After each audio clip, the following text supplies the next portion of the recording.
আসলাম, দেখা যাক। আমাদের তো দেখতেছি জয়েন করতেছো 49 আছে, 48 হবে।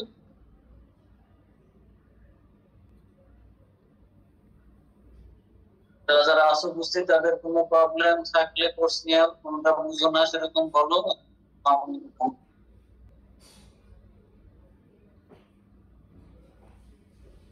আদারওয়াইজ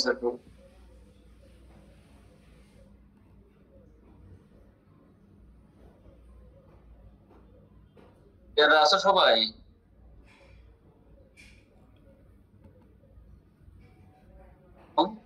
পাস করো, শেয়ার আছো। জি স্যার, আছি। এখান থেকে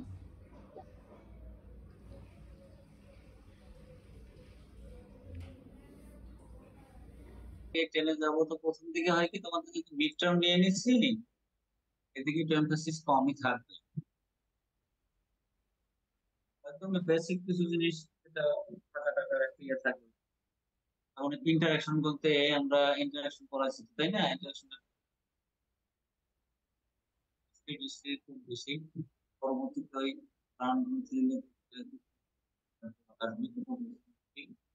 মানে থ্রেড এগিয়ে কিছু দেখাচ্ছি শেষে, যেটা এই চ্যাপ্টার দ্যাট ইজ আমাদের আমাদের মধ্যে A1 করেছে চ্যাপ্টার হলো এ, আর একটা হলো A1। হ্যাঁ, আমরা এ দিয়ে শুরু করছি। এর মধ্যে তোমাদের আমরা ইন্টারাকশন বলছি বিভিন্ন ইয়েতে। এখানে কথাগুলি একটু তোমাদের খেয়াল রাখতে হবে। ইন্টারাকশন প্রাইমারি সেকেন্ডারি এরকম বিভিন্ন রকম আছে। তো কত কত দিয়ে একটা যদি আমরা এখানে response of crops fertiliser application, এর মধ্যে আমরা কিছু ইন্টারাকশন করছি। এর মধ্যে কথা কথা এখানে যদি দেখো, response of Sargam and finger millet to nitrogen and phosphorus alone and in combination. Nitrogen phosphorus একা দিলে এবং আলাদা একসাথে দিলে কি হয় তার একটা ডেটা এখানে আছে। এই ডেটা নিয়ে এক্সপ্লেনেশন কিছু আমরা তোমাদের কথা মুখে বলছি। এখন যদি কথা হয় যে তোমাদেরকে এরকম প্রশ্ন করা, একটু খেয়াল করবে যে প্রাইমারি সেকেন্ডারি নিউট্রিয়েন্ট আমরা বলছি, জানি না? প্রাইমারি নিউট্রিয়েন্ট সেকেন্ডারি নিউট্রিয়েন্ট জানি তো? রেসপন্স করবে দিয়ে একজন, হ্যালো। জি স্যার। প্রাইমারি নিউট্রিয়েন্ট কি? Sir NPK. আচ্ছা, এই পরের স্লাইডে দেখাও যে এনপিকে ইন্টারঅ্যাকশন, তাই না? এখন যদি জি তুমি sir. describe the prime nutrients, primary nutrients with examples, হ্যাঁ, briefly describe the interactions of primary nutrients with example যদি দেওয়া হয়। তুমি briefly describe the primary nutrients that NPK এখানে আছে, এই ফিগারের মধ্যে আছে, with example। এই যে এক্সাম্পলটা দেওয়া নিচে, যে জাস্ট ফিগারে যে কথাটা বললাম, এখানে কথাগুলো বলা আছে, পাশে কিছু লেখা আছে, দেখো ফিগারে 2 তে, ফিগারে 3 তে। এই লেখাগুলো দিয়ে মোটামুটি বিষয় লেখলি হয়ে যাবে। হ্যাঁ, ওর রিপিট করি। যদি এখন ওই তোমাকে যে বলা হয় যে দুইটা ইন্টারঅ্যাকশনের পজিটিভ ইন্টারঅ্যাকশন রেফারেন্স, অথবা দুইটা নেগেটিভ ইন্টারঅ্যাকশন রেফারেন্স, অথবা ইন্টারঅ্যাকশন অফ প্রাইমারি নিউট্রিয়েন্টস, এরকম যদি বলা হয়, তাহলে কোশ্চেন গুলি একটু কেয়ারফুলি পড়ে উত্তরটা দেবে, নাহলে পরে এলোমেলো হয়ে যাবে, যে অনেক কিছু এখানে দরকার নেই। বুঝতে পারছি? শুধু interaction, positive interaction, negative interaction এবং প্রাইমারি নিউট্রিয়েন্টস ইন্টারঅ্যাকশন, এগুলি দিয়েই মোটামুটি এখানে খুব বেশি আমরা এর মধ্যে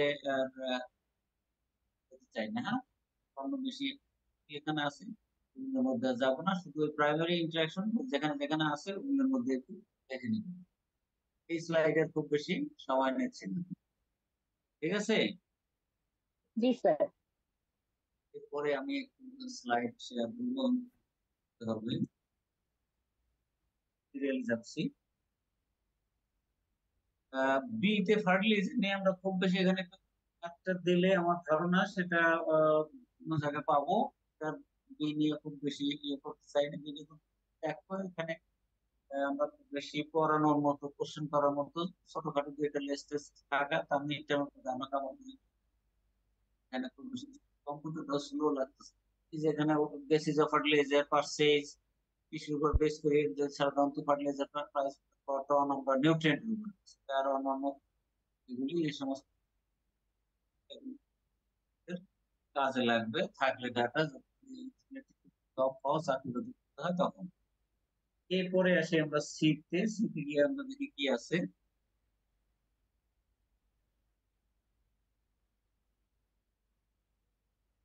what is mean by fertiliser placement application, এর মধ্যে থেকে দেখাচ্ছি, কোথাও তোমাদের অসুবিধা হলে বলবা।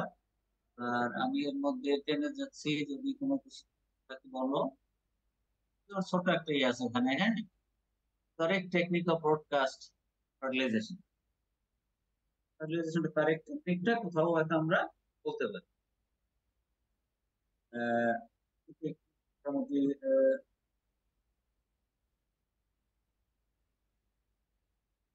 কারেক্ট টেকনিকটা আমরা কোথাও হয়তো, correct technique of broadcast fertiliser কিভাবে শুরু করতে হয়, এখান থেকে শুরু করে এইটা যাতে ঘুরে আসে, কোথাও সুতা কাটার মতো কোথাও কাটবে না, এভাবে ঘুরে আসলে এভাবে ঘুরে আসলে স্টার্ট করো, ফিনিশ করো সেখানে, হ্যাঁ, এটা থাকবে। এটা দিয়ে বুঝতে পারি।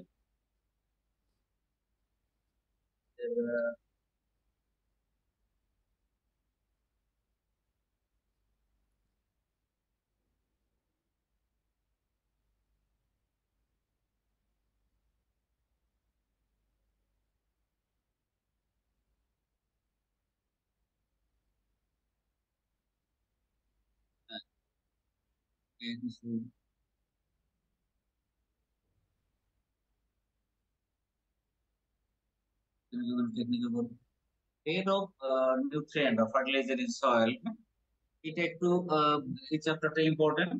এটাকে আমরা সাধারণত সয়েল থেকে লস হয়, রিমুভ হয়, এই কথা এই যে এখানে বলাই আছে, এই যে মাঝখান দিয়ে লেখা আছে nutrients are lost or remove from the soil by several ways. কিভাবে নিউট্রিয়েন্ট লস অথবা রিমুভ হয়, লিচিং, ইরোশন, ভলাটাইলাইজেশন, ডিনাইট্রিফিকেশন, সমস্ত power by combination of this processes এভাবে হতে পারে। এগুলো নিয়ে একটু কথাবার্তা এখানে বলা আছে, শর্ট করে লিখতে হতে পারে। তাহলে 4-5 নম্বরের প্রশ্ন, সুতরাং এখানে একটু লেখা লাগবে। এরপরে আমরা যে আগাইতে থাকি,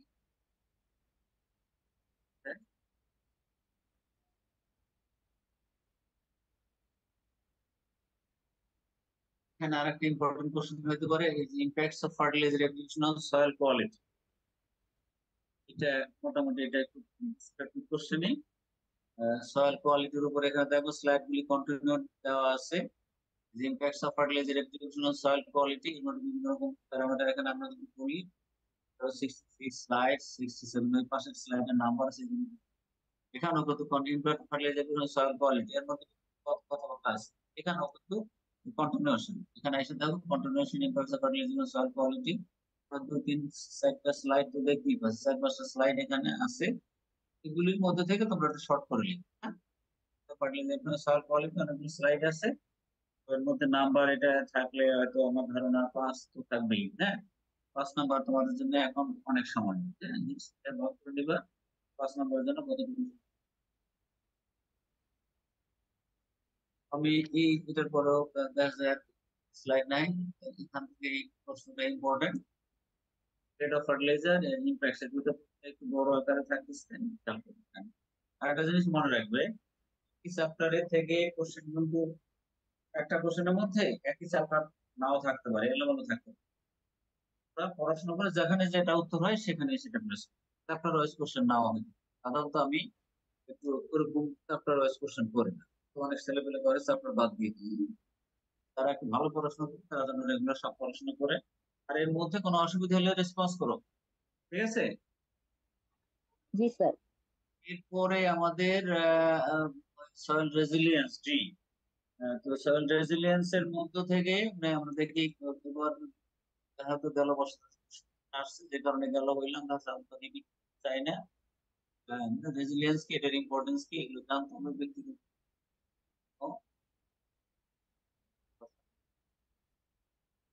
তখন আমার মনে হয় না এখান থেকে খুব বেশি আর কি। এখানে একটা ইয়ে আছে, এই যে ইন্টিগ্রেটেড নিউট্রিয়েন্ট ম্যানেজমেন্ট কেন ইম্পর্টেন্ট, হ্যাঁ, এই কি হয় এই সমস্ত কথা এক্সপ্লানেশন থাকে, সেটা হয়তো পরে আমরা জানবো।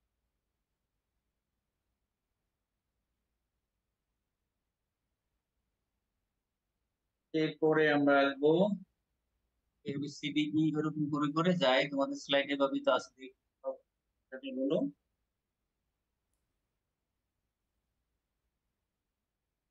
এখানে প্রথম স্লাইডে নিজেদের জন্য বলছিলাম সেই ইস্যু সেখানে পারলে use and amount regulation improvement এই নিয়ে আমরা মধ্যে আছে যেমন আহ লাগাই দেখি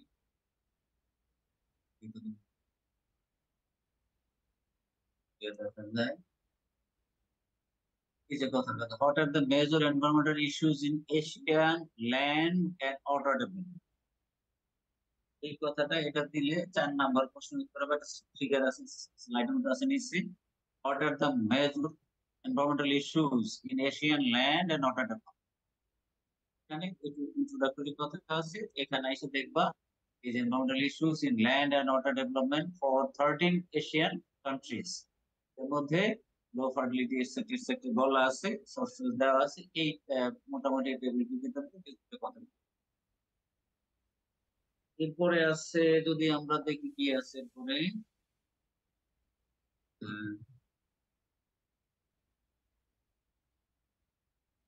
এখান থেকে একটু কথা কথা ওঠাতে বেশি ম্যানেজমেন্ট অন এনভায়রনমেন্ট এর মধ্যে কতগুলি পজিটিভ নেগেটিভ ইফেক্ট এরকম দেওয়া আছে, সেটা পজিটিভ নেগেটিভ যায়। এখানে এসে আর একটা প্রবলেম পারে, কোশ্চেন হতে পারে এরকম problems associated with fertiliser use and their possible solutions. এই যে এনভায়রনমেন্টাল প্রবলেম কি হতে পারে তার পসিবল সলিউশন কি, describe the briefly describe the environmental problems associated with fertiliser use and their possible solutions. কারণ একটা কোশ্চেন হলে এখানে প্রবলেম এই তবে কজ মেকানিজম পসিবল সলিউশনস, প্রবলেমটা কিভাবে হয় সলিউশনটা কি এটি বলা আছে। হ্যাঁ, যেমন ড্রাই ওয়াটার কন্টামিনেশন তার সলিউশন কি কিভাবে সাধারণত ঘটে, এই টেবিলটা মোটামুটি পড়লে এখান থেকে তোমরা explain is upper fully describe the environmental problems associated with fertilizer use and their possible solution. এটাও মোটামুটি 4-5 নাম্বার কোশ্চেন থাকবে, দেখলে এটা কম না লাগে। এটাকে ভাগ করে লাগলে সাধারণত ম্যাথমেটিক্স কইমা আসে নাম্বার পাইতে আসে। এগুলি যত ভুলে না যায়, একটা এখানে ধরো 3, 6, 7টা পয়েন্ট, একটু জানো 7টা পয়েন্ট যদি মিলে আরো যদি একটা নিজেরা পারো না। এখান থেকে স্লাইড নিচে যাই দেখি আর কি আছে, এগুলো কিছু আছে তোমরা নিতে পারবো না। Classification and Hamilton laws কে আমরা এখন না যাই। আচ্ছা ঠিক আছে, এই চ্যাপ্টারের মধ্যে বললাম। হ্যাঁ, এরপরে আমরা ই করে যাব কেপে দেখি কি হবে, organic farm.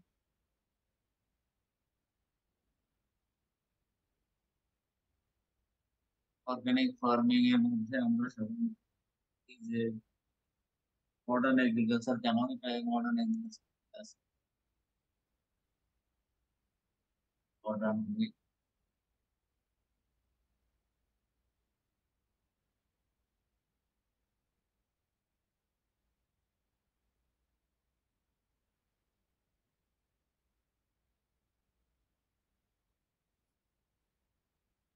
22 modern agriculture important. হ্যাঁ, কথাটা এখানে মডার্ন এগ্রিকালচার ইম্পর্টেন্ট পরে থাকতো কেন ইম্পর্টেন্ট, এখানে ক্রুশাল মডার্ন এগ্রিকালচার ইম্পর্টেন্ট কোশ্চেনটা হতে পারে মডার্ন এখানে how modern agriculture brings enormous economic and social benefits to consumer, এরকম কথা benefits to consumers এখানে হিসাব করে যে how modern agriculture bring enormous economic and social benefits to consumers। এখন ইনক্লুডিং এই যে এখানে এসে না পয়েন্টস পয়েন্টস তোমরা লিখবে, এর মধ্যে ধরো কিছু কিছু কথা এখানে নিচে আসছে, ইজ কনজিউমার চয়েস ইম্পর্টেন্স একসাথে এর মধ্যে আসবে। এটাও একটা মোটামুটি 3-4 নাম্বারের কোশ্চেন হতে পারে, মডার্ন এগ্রিকালচার ইম্পর্টেন্স এবং why how modern agriculture bring enormous economic and social benefits, এই ধরনের কথা দিয়ে বেনিফিটস অফ মডার্ন এগ্রিকালচার ওর মধ্যে তোমরা অ্যাডজাস্ট করে লেখা লিখতে হবে। মানে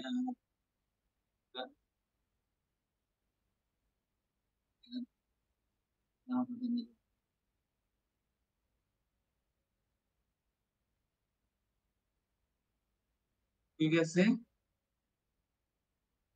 এর মধ্যে আমরা খুব বেশি না আগাই, যা বলছি তোমাদের সম্পর্কে।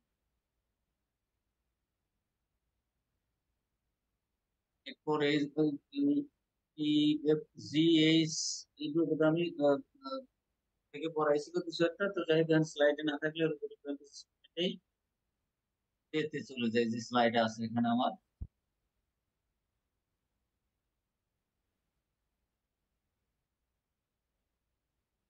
এখানে গ্রোথ মডেলিং, এটা রিসেন্ট ইয়েতে ইম্পর্টেন্ট, বাইরে থেকেও যারা যাচ্ছে আসছে ওদের সাথে তোমার তো না, আগে একজন অনার্স করেছিল গেছিল গ্রোথ মডেলিং এর কাজ করবে, আইসা আবার বলতেছি স্যার মডেলিং এর উপর কাজটা ইম্পর্টেন্ট।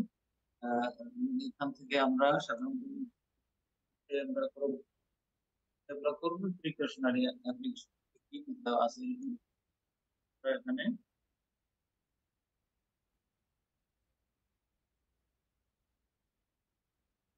মডেলের নামটা কাজ এখানে বলার মধ্যে আমরা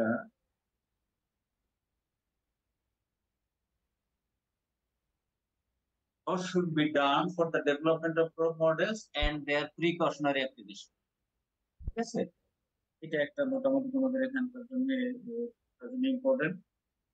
এটাও মোটামুটি 4 নাম্বার থাকবে, কারণ এটা কন্টিনিউশন আছে, এই যে কথা কথা 9-10টা পয়েন্ট এখানে দেখতেছে না, 10টা পয়েন্ট লিখতে 4 নাম্বার আমি থাকবো, পয়েন্টস এর মধ্যে অনেক লেখাজোখা আছে, এগুলো একটু তোমরা concentrate repeat. What should be done for the development of proof models and their precautionary application? কিভাবে আমরা ডেভেলপ করব, কি ধরনের প্রিকশন নেওয়া হচ্ছে, হ্যাঁ বলা আছে আমি। এরপরে আমাদের মধ্যে এখানে আর বেশি আমরা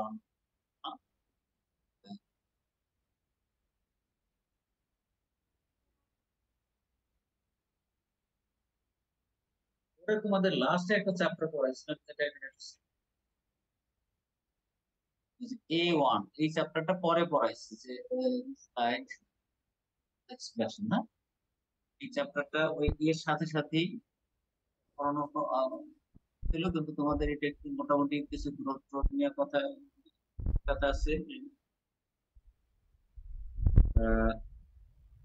তৈরি করছে এখানে প্রথমেই কথা আছে,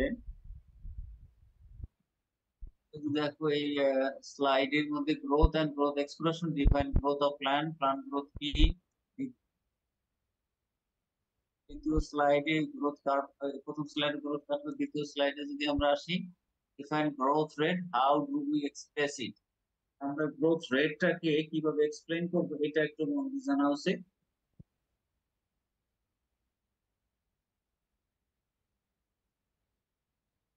define growth rate, how do we express ইট, যদি দুই থাকবে, কথা কথা বেশি না। গ্রোথ রেট আমরা কিভাবে কি বুঝি, গ্রোথ রেট ভাবে ডিপেন্ডেন্ট সেট এটসেট্রা, এখানে গ্রোথ আমরা এক্সপ্রেস করি কিভাবে, সেটা একটু actually growth rate, relative growth rate ignore করে ছোট করে দেওয়া। এর সাথে তোমাদের এই প্রশ্ন হয়তো অন্য জায়গায় যে থাকতে পারে, আবার অন্যভাবে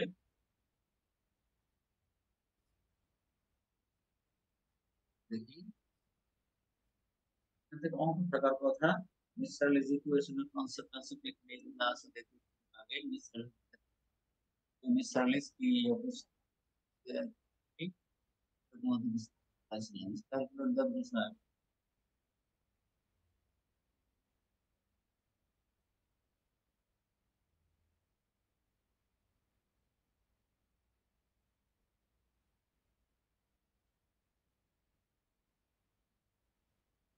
এই যে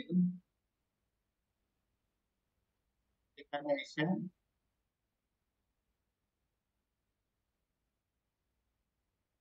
is briefly state the uses of Visceral's concept. এখানে briefly use the, এখানে একটু briefly use the state the use of Visceral's concept, একই কথা, briefly use or state the use of Visceral's concept। Visceral's concept তিনটা use আছে এখানে, হ্যাঁ। এরপরেই ক্যালকুলেট, এখানে একটা অঙ্ক তোমাদের ওরকম থাকতে পারে, calculate the amount of x when a equal to, এখানে দেওয়া আছে a এর মান দেওয়া থাকবে, y এর মান দেওয়া থাকবে, c এর মান দেওয়া থাকবে, তারপর মিসসেলেস ইকুয়েশনে মানগুলো বসাইলে এক্স এর মান ভেরিয়েন্ট সিম্পল একটা তবুও এই তোমার মিসসার্ভিস ইকুয়েশনটা কি সেটা একটু মিসসার্ভিস ইকুয়েশন এটা তোমার জানতে হবে, হ্যাঁ? এখানে কোন কোন ভ্যালু দিলে কি রেজাল্ট আসে তো মোটামুটি যাই হোক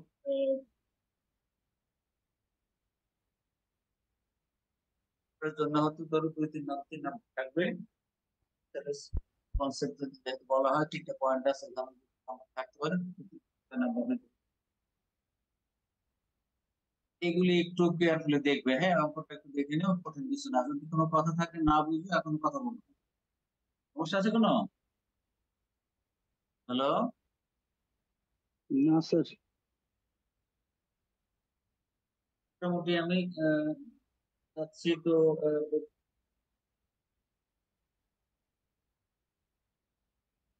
তোমাদের আর কিছু আছে নাকি? এই করেছিলাম।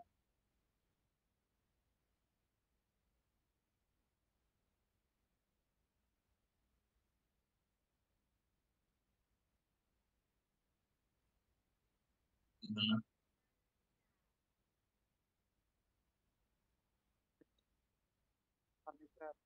এখানে এসে what is mean by photoperiodism plants, এখানে এক্সপ্লেন উইথ এক্সাম্পল যদি দেয় short day long day day neutral plants কোথায় কি এর সাথে সাথে এক্সাম্পল দেয়া আছে, হ্যাঁ? এক্সাম্পল দিয়ে লিখলে সুন্দর মার্কস পাবে, হ্যাঁ? তো একটু মাথায় রাখতে হবে সাইটোক্রোম আছে এর সাথে what is mean by cytochrome তাহলে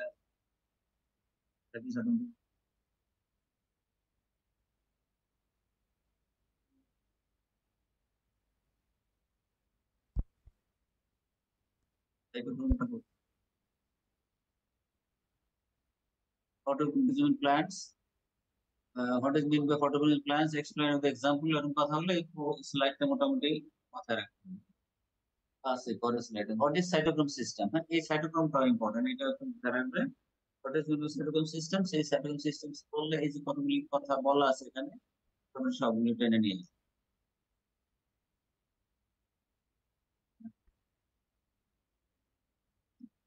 এটি yes. তো আর তো অনেক কথা বললাম, কোনো কথা আছে তোমাদের?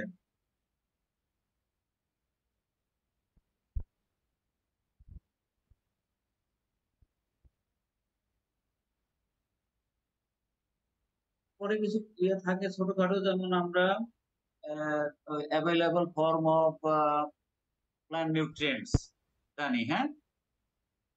তারপরে critical level of plant nutrients কথাগুলি বিভিন্ন কোশ্চেনের তোমার হিসেবে থাকে আর available forms critical limits primary secondary nutrients এরকম যদি হয় তোমরা প্রাইমারি সেকেন্ডারি নিউট্রিয়েন্টস কি এটা কিন্তু মাথায় রেখে উত্তর দিবে। আবার আছে যে অ্যাভেলেবল ফর্ম অফ নিউট্রিয়েন্টস বললে একেবারে এসেনশিয়াল 17টা এলিমেন্টস এর অ্যাভেলেবল ফর্ম বোঝায়। তারপরে আবার ক্রিটিক্যাল লেভেলে যদি এরকম বোঝায় তাহলে সেটাও ওই 15-17টা এলিমেন্টের উপরে দেয়া আছে। কিন্তু মাথায় রাখবে যে আমরা available form of primary nutrients যদি বলি সেকেন্ডারি নিউট্রিয়েন্টস যদি বলি শুধু ওইগুলো লিখতে হবে। এখানে যদি বলছে বেশি লিখে ফেলি নাম্বার পাবো না, নাম্বার কম পাবেই না, আসলে দেওয়ার কথা না। যারা বেশি নাম্বার পাবে তাদেরকে দেওয়া হবে না, যারা একটু ক্রিটিক্যালি এখন আছে ওর মধ্যে উত্তরটা স্যার দয়া করে কিছু দিবেন আর কি, হ্যাঁ? কারণ এই খাতাগুলি আমি না এরপরে সেকেন্ডারি যে আমার কাছে যাবে সেই অর্থে যেভাবে টু দি পয়েন্ট উত্তর না দিলে নাম্বার পাওয়া যাবে। তোমাকে যদি জিজ্ঞেস করে তোমার নাম কি, নাম্বার 10, তোমার নামটা বললেই হবে না। চিন্তা করো যে আমার নাম 10 নাম্বার, তাহলে আমি আমার বাবার নাম আমার দাদার নাম আমার বাসা বাড়ি কোথায় একটু লিখে দিই, নাহলে 10 নাম্বার তো এক লাইনে গিয়ে 10 নাম্বার দিবে, তাহলে যত বলতে যাবো তত আর পাইবা না। এই অর্থে যেভাবে প্রশ্ন সেটাকে আবারও রিপিট করি যে আমাদের অ্যাভেলেবল ফর্মস অফ নিউট্রিয়েন্টস আর ক্রিটিক্যাল লেভেল অফ নিউট্রিয়েন্টস এটা যদি হয় তাহলে যত নিউট্রিয়েন্টস আছে তার অ্যাভেলেবল ফর্ম ক্রিটিক্যাল লেভেল তোমাকে বলতে হবে। আর যদি এখানে বলে দেওয়া হয় available forms of primary or secondary nutrients তখন তোমাকে প্রাইমারি অথবা secondary or primary and secondary যেভাবে প্রশ্ন হয় সেভাবে লিখতে হবে। এই ফর্মগুলি দেয়া আছে তোমাদের, মনে আছে কোথায় দেয়া আছে?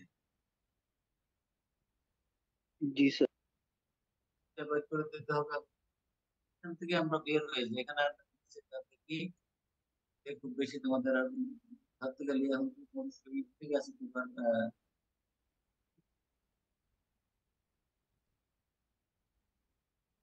এখানে বঙ্গবন্ধু এখনো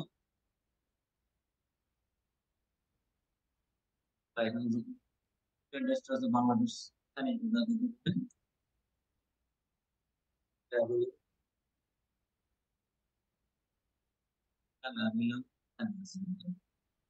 ক্লাস সয়েল স্যালাইনিটি। এই যে ধরো available form of plant nutrients কথাটা খেয়াল করো। এখানে কার্বন হাইড্রোজেন অক্সিজেন দিয়ে শুরু করে এখন ক্লোরিন পর্যন্ত দেয়া আছে, সোর্সটা আমাদের এখন এই মুহূর্তে। কিন্তু যদি ধরো এখানে প্রাইমারি নিউট্রিয়েন্ট বলি, প্রাইমারি নিউট্রিয়েন্ট বলতে আমরা নাইট্রোজেন, ফসফরাস, পটাশিয়াম, শেষ এনপিকে, এই তিনটা লিখেছি।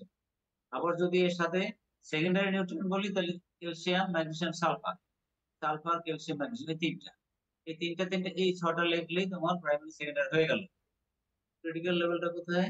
ক্রিটিক্যাল লেভেল কোথায় ধরা রাখছেন?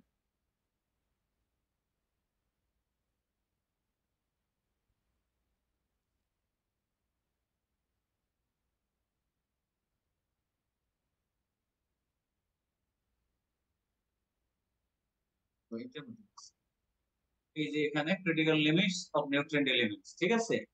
এখানেও দেখো নাইট্রোজেন, তারপর অর্গানিক কার্বন, ফসফরাস, এবং বিভিন্ন মেথড ইউজ করে। এখানে এসে কথা স্যার এটা যদি ওলসেন মেথড দিয়ে করি তাহলে না ব্র্যান্ড কার্স মেথড দিয়ে করলে এরকম, তাহলে এই দুটো জিনিস একটু তোমাদের মনে রাখতে হবে যে ফসফরাস আমরা দুইটারই কিন্তু মেথোডোলজির কারণে একটু ভেরি করছি ফসফরাসের বেলায়, অন্যান্য ক্ষেত্রে আর এমন হবে না।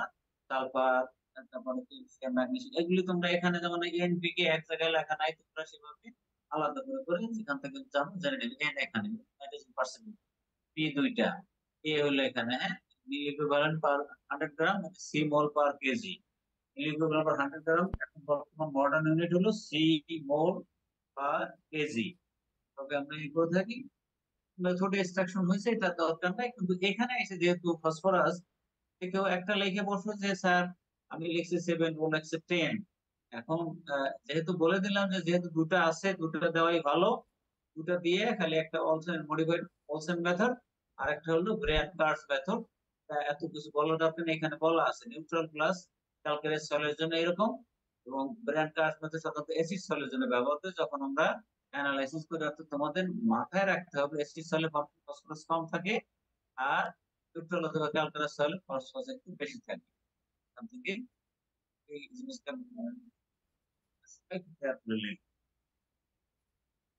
কিন্তু মনে হচ্ছে পরে আর এখানে আমি অন্যান্য জিনিস আছে, আবার অনেক সময় কথা আছে স্লো রিলিজ ফার্টিলাইজার, তারপরে কন্ট্রোল রিলিজ ফার্টিলাইজার, এই সমস্ত কথা টথা বলি ফার্টিলাইজার পড়াতে পারে কিন্তু কোনো স্টেজ আকারে যদি আইসা বলে তো সেটা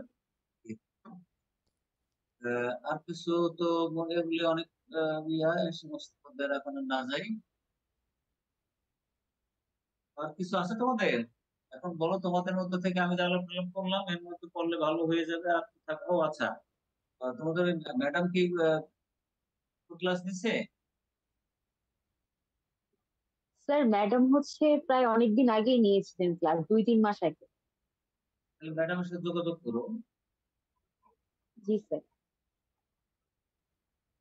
তো এমনি আমি যে ওই যে কথার কথা যতটুকু বুঝে থাকি যে আমি যে ফার্টিলাইজার পড়েছিলাম, ফার্টিলাইজার ল কেন নেসেসারি, তারপরে ফার্টিলাইজার ব্যাগে কি কি ইনস্ট্রাকশন থাকে, টাকে ব্যাগ অথরাইজ থাকে, এই ধরনের প্রশ্ন ওখান থেকে থাকতে পারে। ওই যে করলিস কন্ট্রোলিস ফার্টিলাইজার টুকটাক এখানে উনি আমি যেই পড়াই না কেন এগুলো তোমরা পারবে, ইনি আর খুব বেশি গেলে হবে। এরপরে এখন কি আছে আর তো বোধহয় আমার আর কোনো কিছু নাই, তো মনে হয় দেখানো কিছু আছে। দরকার আছে তোমাদের?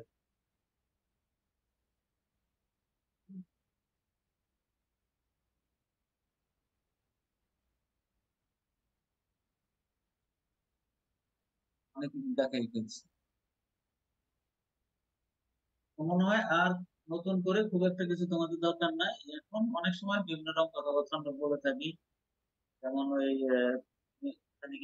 ফার্টিলাইজার আমরা একসাথে ইন্টিগ্রেটেড ম্যানেজমেন্ট, আমরা ইনঅর্গানিক ফার্টিলাইজার দেই, এর একটা নেগেটিভ ইম্প্যাক্ট আছে, অর্গানিক দেই, এর পজিটিভ ইম্প্যাক্ট আছে, আবার পজিটিভ নেগেটিভ দুইটারই আছে। দুইটা একাত্র করে দিলে যেটা ইন্টিগ্রেটেড বলি, এই ক্ষেত্রে কি ভালো মন্দ আছে এবং ফার্টিলিটি কিভাবে ইমপ্রুভ হয় কিছু কথাবার্তা আমরা ক্লাসে এই ধরনের কোনো কোশ্চেন আইসা পড়লে তখন তোমরা নিজেদের করতে পারবে, খাটাই উত্তর দিবে।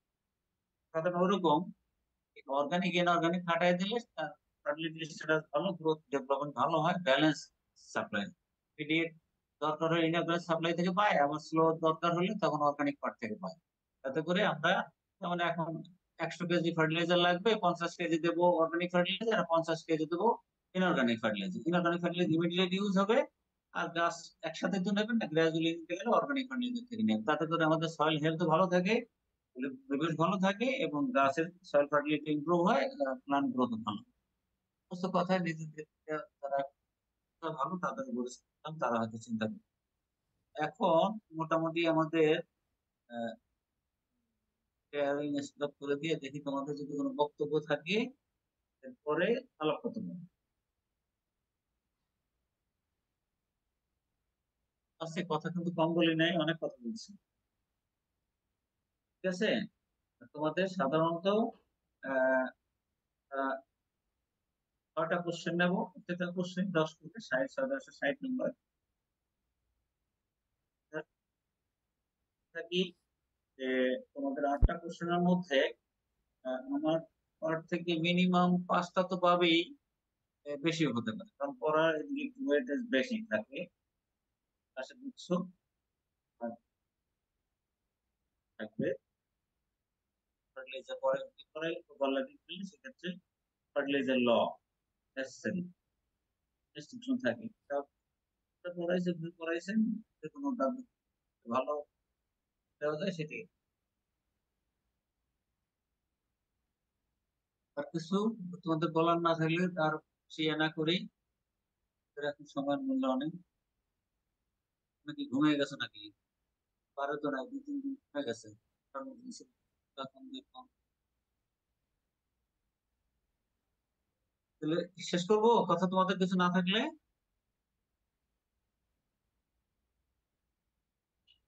জি স্যার।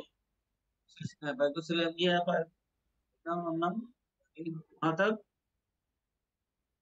মাহতাব আছে, মাহতাব। মাহাতাব ছিল স্যার, ও মনে হয় নেটটা একটু কানেকশনের প্রবলেম, তো ও ছিল। আমার নিজেরও কি বললাম, 10 মিনিট স্লো ছিল, কম্পিউটার ছিল কেন, নেটের কারণে নাকি এখন তো তোমাদের করে নাই মনে হয়, যখন কথাবার্তা বলি না।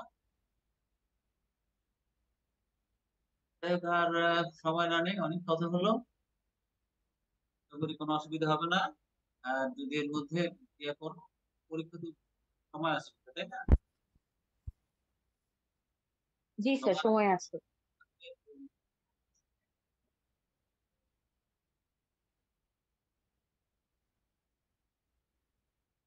ওকে, best of luck, good night, ভালো থেকো সবাই। আসসালামু আলাইকুম। আসসালাম, তাহলে স্যার